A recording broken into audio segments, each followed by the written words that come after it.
नमस्कार. महाराष्ट्राच्या हवामानात सध्या जो काही अभूतपूर्व बदल होतोय ना, त्यावरच्या या सखोल विश्लेषणात सर्वांचं स्वागत आहे. गेल्या काही महिन्यांपासून आपण सर्वच जण अक्षरशः एका भयंकर उष्णतेच्या लाटेतून जातोय. पण आता सर्वांना ज्याची अगदी आतुरतेने प्रतीक्षा आहे, त्या मान्सूनचं लवकर होणारं आगमन आपल्याला दिलासा देणार आहे. या उष्णतेपासून ते मान्सूनच्या आगमनापर्यंतचा हा प्रवास नेमका कसा असणार आहे, हेच आपण या विश्लेषणात अगदी सविस्तरपणे समजून घेणार आहोत. आजच्या या विश्लेषणात आपण काय काय पाहणार आहोत ते थोडक्यात बघूया. पहिल्यांदा आपण पाहूया महाराष्ट्रातील उष्णतेचं संकट. त्यानंतर एल निनो ते ला निना हा महत्त्वाचा हवामान बदल, मान्सूनचं यंदाचं लवकर येणारं वेळापत्रक, शेतीसाठी मिळणारा मोठा दिलासा आणि शेवटी एक अत्यंत महत्त्वाचा भाग, लवकर पेरणी करण्याबाबतचा एक गंभीर इशारा. चला तर मग सुरुवात करूया पहिल्या भागापासून, महाराष्ट्रातील उष्णतेच्या लाटेचं भयानक संकट. एप्रिल आणि मे हे महिने आपल्यासाठी खरोखरच एका भीषण संकटापेक्षा कमी नव्हते. 45 ते 47 अंश सेल्सिअस.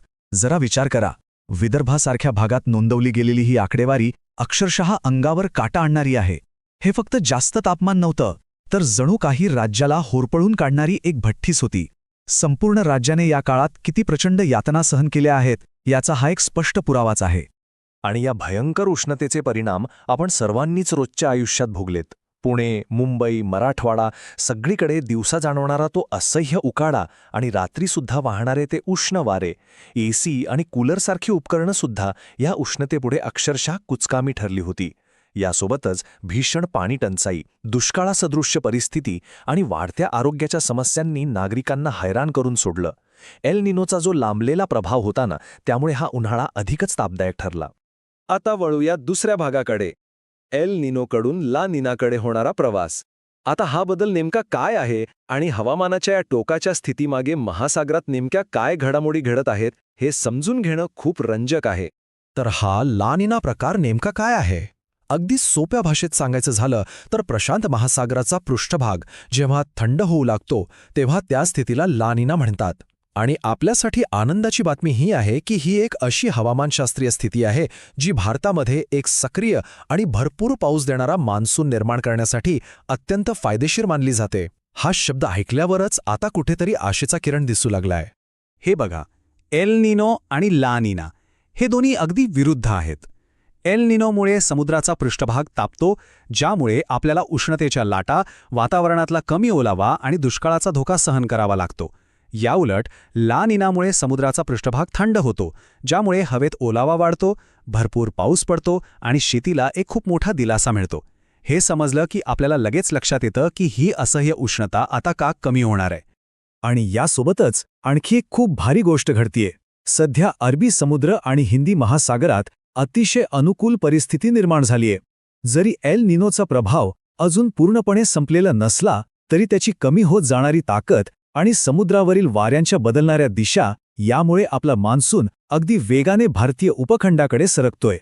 आता आपण येऊया तिसऱ्या भागाकडे, ज्याची आपण सर्वजण वाट पाहतोय, ते मॉन्सूनच्या लवकर येण्याचं वेळापत्रक. तर पाऊस नेमका कधी धडकणार हे वेळापत्रक बघा. 17 ते 20 मेच्या दरम्यान तो केरळ आणि अंदमान निकोबार बेटांवर पोहोचण्याची दाट शक्यता आहे. मग तो वेगाने पुढे सरकेल आणि जूनच्या अगदी सुरुवातीलाच मुंबई आणि दक्षिण कोकणात तो चांगलाच सक्रिय होईल. मध्य जूनपर्यंत मान्सून सह्याद्री ओलांडून पश्चिम महाराष्ट्र आणि मराठवाड्याकडे धडकेल आणि मग जूनच्या दुसऱ्या पंधरवड्यात विदर्भ आणि खानदेशात पावसाची दमदार हजेरी लागेल. एरवी 1 जूनला केरळमध्ये येणारा मान्सून यंदा किती वेगाने राज्याला व्यापणार आहे हे यावरून अगदी स्पष्ट होतं. आता पाहूया चौथा आणि अत्यंत जिव्हाळ्याचा भाग, आपल्या शेतीसाठी मिळणारा मोठा दिलासा. मान्सून लवकर येण्याचा सर्वात मोठा फायदा कोणाला होणार असेल तर तो महाराष्ट्राच्या कृषी क्षेत्राला. हा लवकर येणारा पाऊस म्हणजे ग्रामीण महाराष्ट्रासाठी अक्षरशः संजीवनीच आहे. विचार करा, उन्हाळ्यामुळे भूजल पातळी पार तळाला गेली होती, ती आता पुन्हा वाढेल. कोरड्या पडलेल्या विहिरी पुन्हा भरतील, ज्यामुळे पिण्याच्या पाण्याचा प्रश्न सुटेल, जनावरांच्या चाऱ्याची टंचाई दूर होईल आणि सर्वात महत्त्वाचं म्हणजे कापूस, सोयाबीन आणि तूर यांसारख्या खरीप पिकांसाठी ही अगदी योग्य आणि लवकर मिळणारी सुरुवात असेल.